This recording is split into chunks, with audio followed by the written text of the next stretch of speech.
article currently goes on to speak about certain facts which can also be important when it comes to your analysis as well. So when it comes to preventive detention, this preventive detention laws basically date back to early days of colonial era when Bengal Regulation 3 of 1818 was enacted. So this was enacted basically to empower the government to arrest anyone for defense as well as maintenance of public order without giving the person recourse to the judicial proceedings. So the first key important law is the Bengal Regulation 3 of 1818. That was the first which surfaced for the preventive detention. Next, the British government further enacted the Rowlatt Acts of 1990 that allowed confinement of a suspect without trial. The third important law was Rule 26 of the rules framed under the Defence of India Act of 1939, which is again a Second World War legislation. This basically allowed the detention of that particular person if it was satisfied with respect to that particular person that such detention was necessary to prevent him from acting in any manner prejudicial to the defence and safety of the country. So we basically have these three laws, which was how the preventive detention came into prominence. Currently, when you look into the laws, it is present in list 1 of the union list as well as list 3 of the concurrent list.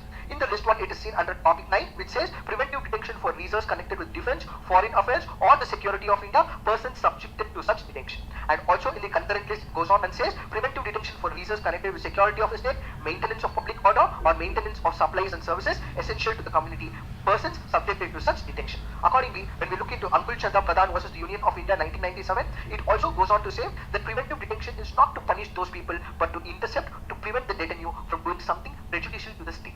These are some of the aspects that we have to know factually. Apart from this, there are certain concerns that have been voiced in this particular article. The first key concern that it goes on to speak about is, it speaks about the colonial law. So when there are laws like this which has colonial imprint, which had make sure to suppress the activities of the nationalists fighting for the freedom movement, why have this law in the current era when we are completely independent? So the first point of concern is, this is a colonial order. This has a colonial imprint. So all these laws were taken up from the previous presidents. So why have such a law in the modern democracy is the first key concern that we have to understand. The second key important point is, post-independence, we retained this particular law.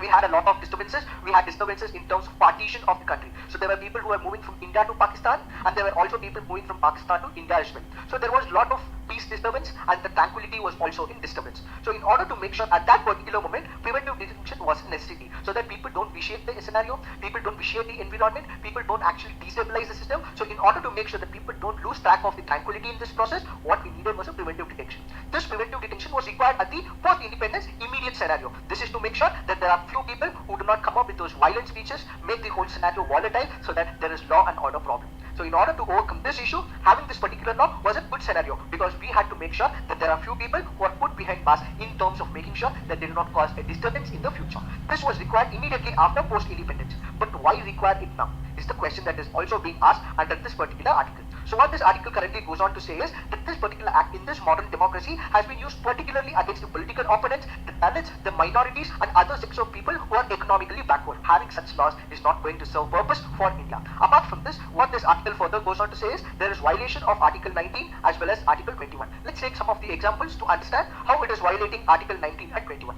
There were few people in Tamil Nadu who were fighting against the sterilite movement.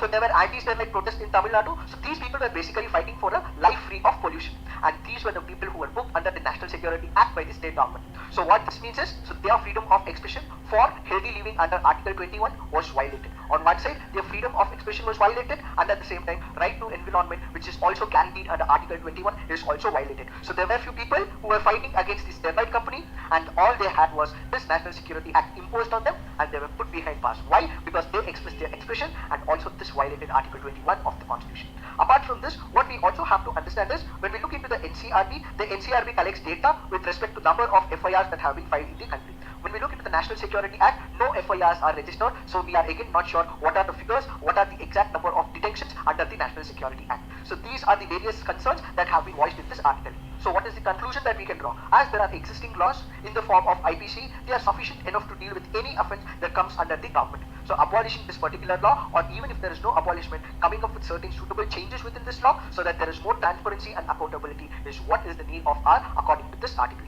So moving on, let's look into the next article. So this article basically is important from your prelims perspective. One, it speaks about the Ajmer paragraph, and the other, it